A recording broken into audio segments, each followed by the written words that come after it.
La siguiente ponencia se llama Incertidumbre y experiencia musical.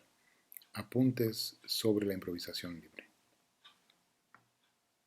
¿Qué tipo de experiencia es la que tenemos cuando escuchamos música?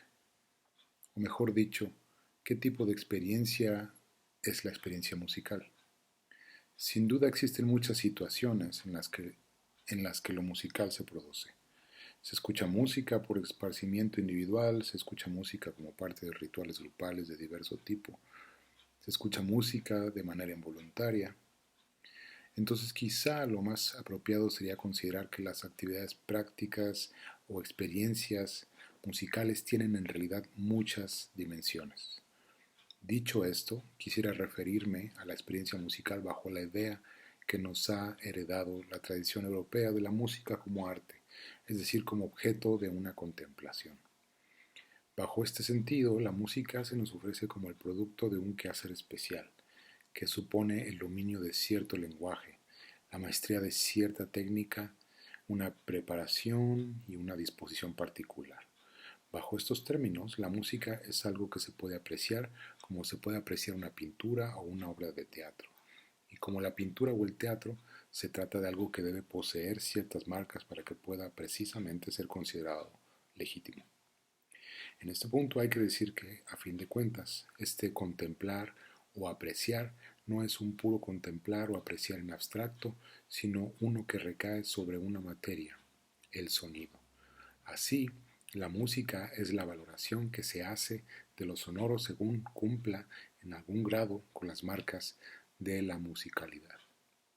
Aunque puede haber excepciones, las marcas de lo musical suelen ser cuatro: métrica, altura, timbre y estructura. Aquello que se presenta como música, pero cuestiona, olvida o desestima una o varias de estas marcas, encuentra dificultades para ser aceptado como música en la opinión común. Esto, se puede argumentar, se debe a que la idea de música se encuentra profundamente sedimentada en lo que podríamos llamar la cultura dominante.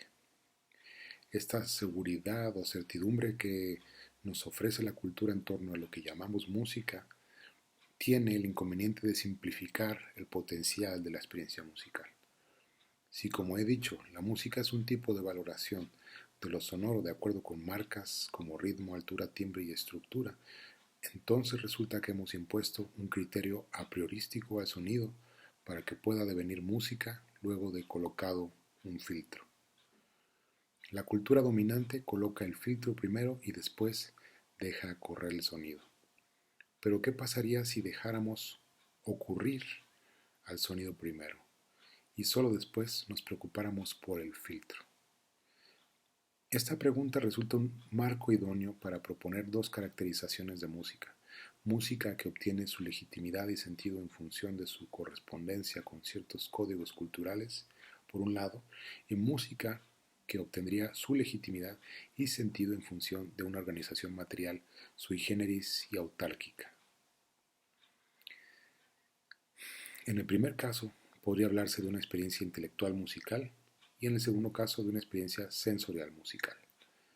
En el primer caso sería referencia a toda la música tradicional, académica, popular, culta, etc., que se define a partir de las marcas ya señaladas.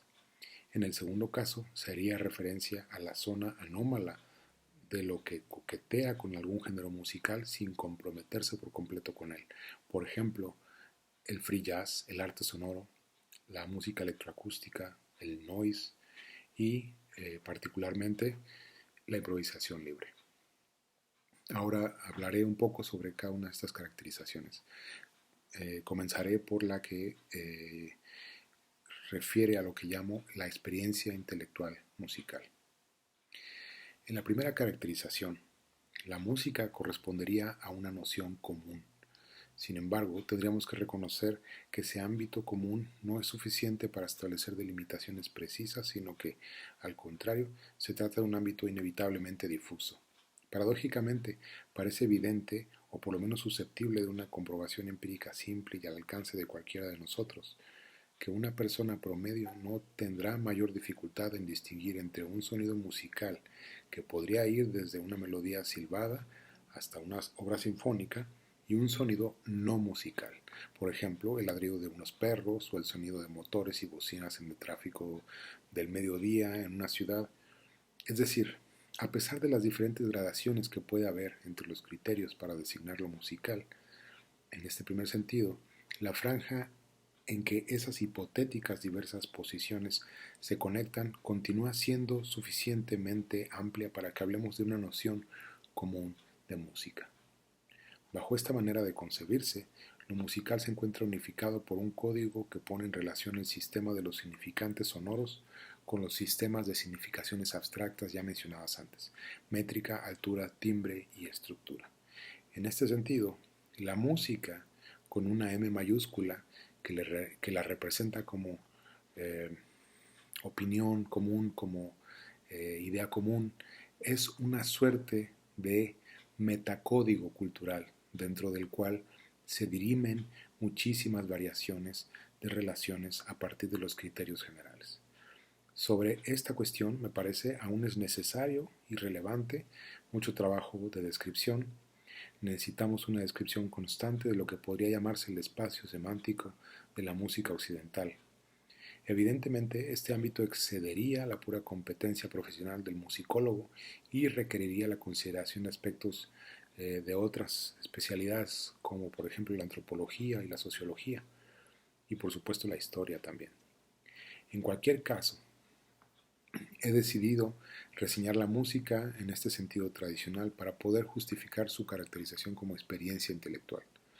Propongo que, en tanto que establece su identidad en función de las reglas ya mencionadas, para apreciar este tipo de música se privilegia el acto de intelección o de juicio, es decir, de correlación entre la cosa y el valor de la cosa, entre el sonido y el nombre, antes que por el sonido por sí mismo, antes que por el puro y exclusivo sonido.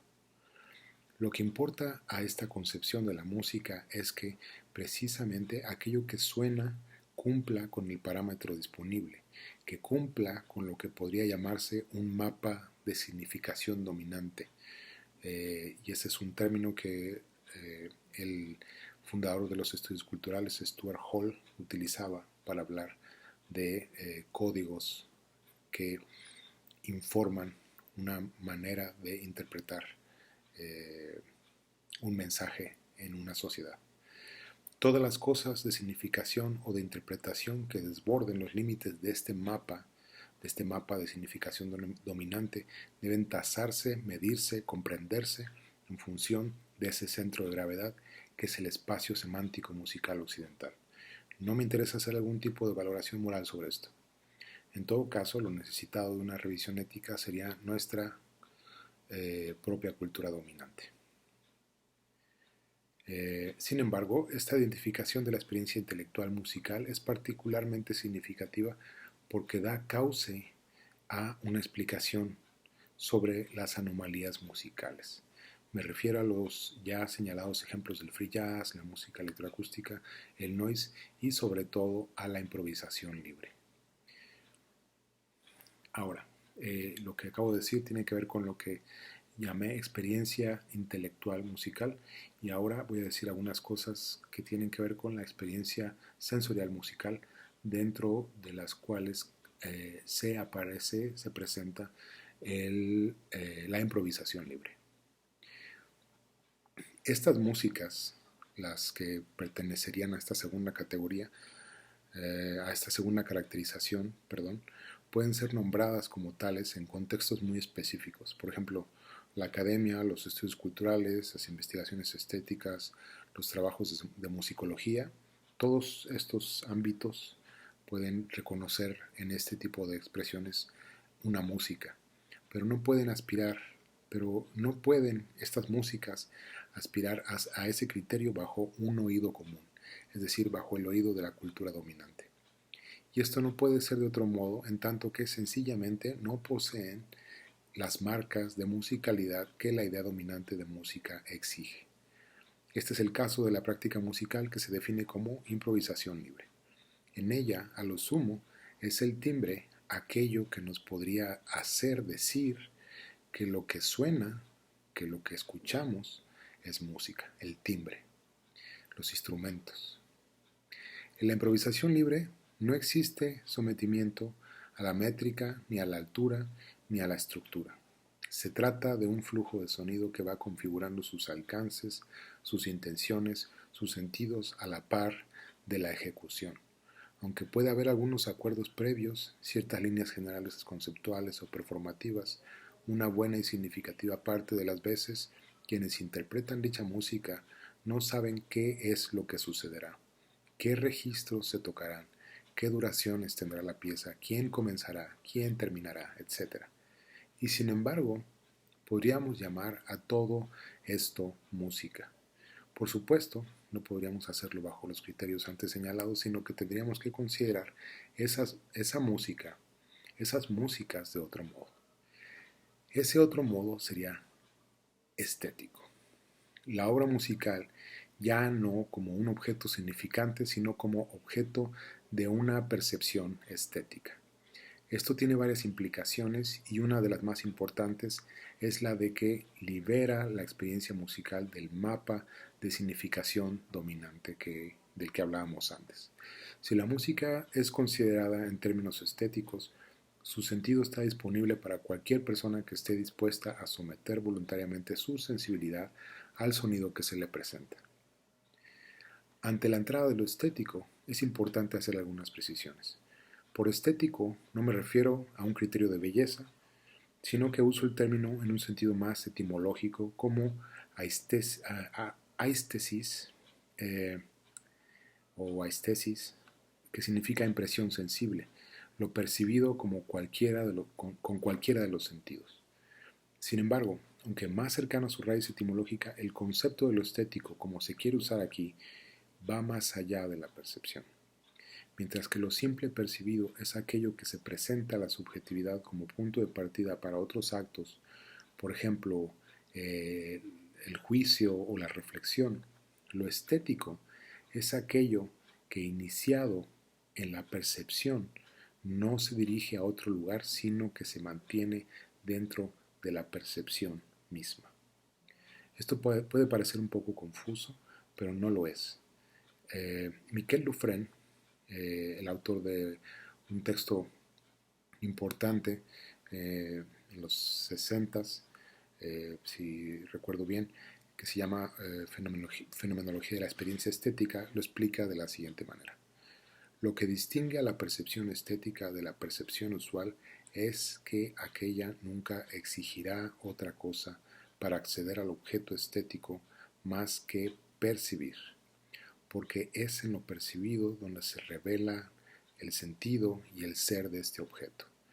Igual que toda la atención del sujeto está orientada hacia la percepción, así toda la materialidad del objeto está destinada a suscitar esta percepción para luego eclipsarse detrás de lo sensible triunfante. La experiencia estética es la experiencia de la percepción que se mantiene dentro de la percepción. Como se ha dicho ya, la experiencia estética supone la necesidad de una actitud particular por parte de quien la experimenta. Pero por otra parte, y esta es una de las cosas que se propone en esta breve participación, esta música impone a quienes se la encuentran una escucha estética. Al mismo tiempo que siembra las bases del sentido dominante, provoca el repudio o exige la rendición. Exige la rendición de la voluntad en términos de atención. La experiencia sensible de la música que hacen posible músicas como la improvisación libre es, a fin de cuentas, una experiencia de incertidumbre en tanto que no se encuentra resguardada bajo conceptos o valores prefijados. Escuchar voluntariamente improvisación libre es, pues, de alguna manera aceptar e incluso abrazar la incertidumbre de no saber qué es la música.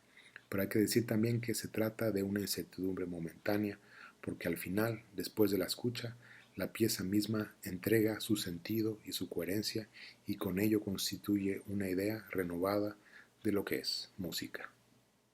Gracias.